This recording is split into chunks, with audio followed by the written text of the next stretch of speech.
A big congratulations to everyone who took the August LSAT. I hope that you crushed it. If you did, congratulations. It's time to switch gears and focus on your application essays. Of course, this year is a bit different than previous years due to the Supreme Court's ban on affirmative action. Law schools have removed the previous diversity statements and replaced them with so-called adversity statements and essay prompts that are typically unique to their particular school.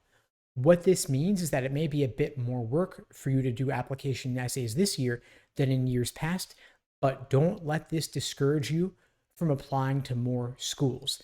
The more schools you apply to, the more offers of admission that you'll get, the more scholarship money you'll get offered, and the more negotiation leverage that you'll have, meaning you'll have better opportunities to get into the best law school for you at the best price point.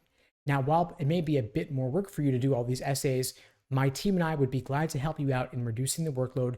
We have a service where we give you unlimited edits for all of your application essays, personal statement, optional essays, addenda, resume, even help with requesting letters of rec. If it's part of your application, we'll help you do it. And we give you unlimited revisions for all of your drafts. And if you don't even have a rough draft yet, that's totally fine. We'll help you create one. It'll be your words, but we'll help you craft it into a strong, compelling narrative. If you're interested in finding out more, you can check out the links below this video to book a call with me and my team. We'd be glad to help you out. Now, if you're not so confident that the August LSAT went well for you, if you're considering a retake, there are a couple more test dates on the horizon this calendar year alone. You have September, October, and November. All of those test dates are totally fine. None of them are too late. You could still take the LSAT in November, January, or even February and apply to law school this cycle. Now, if you took the LSAT this past June with logic games and you took it in August, you're taking it going forward without the logic games, don't worry. Law schools will not care which version of the LSAT you took, with the games or without the games. It's all the same to them, and law schools will not penalize you for having taken the LSAT multiple times.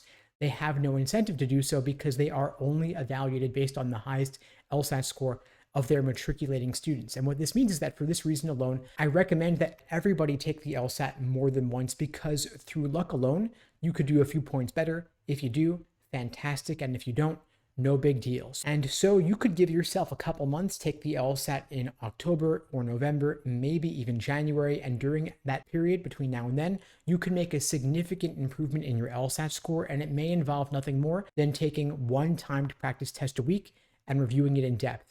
And if you're in the fortunate position to be able to study for the LSAT full time, of course, you could then take practice LSATs twice a week and review them in depth, while also maybe drilling some weak areas on the side. And even if you take the LSAT in September, October, or November, you can still apply early enough this fall and put yourself in a great position to get significant scholarship money and the best possible offers. And again, remember, January and February LSATs are not too late. And if you would benefit by improving your score even just a couple points by delaying the LSAT a couple of months, it's well worth it. It's far better to apply to law school a little bit later with a higher score than earlier with a lower score. Remember that law schools are not evaluated based on when you apply to law school or whether you retook the LSAT or not. They're only evaluated based on the highest LSAT scores and the GPA of their matriculating students. And so give yourself the time that you need to achieve your fullest potential on the test. And if you're aiming for a 170 or above, my team and I would be glad to help you out. We offer live online classes via Zoom, on-demand video courses, small group coaching, and one-on-one coaching. You can check out the links below to find out more and to book a call with me and my team. We'd be glad to help you out.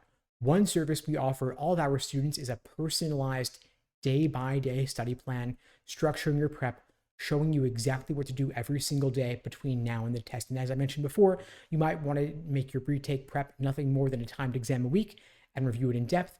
But if you have more time to study, then of course, 2 timed exams a week, reviewing those in depth as well. Maybe you want to work on your weak areas, drilling those on the side.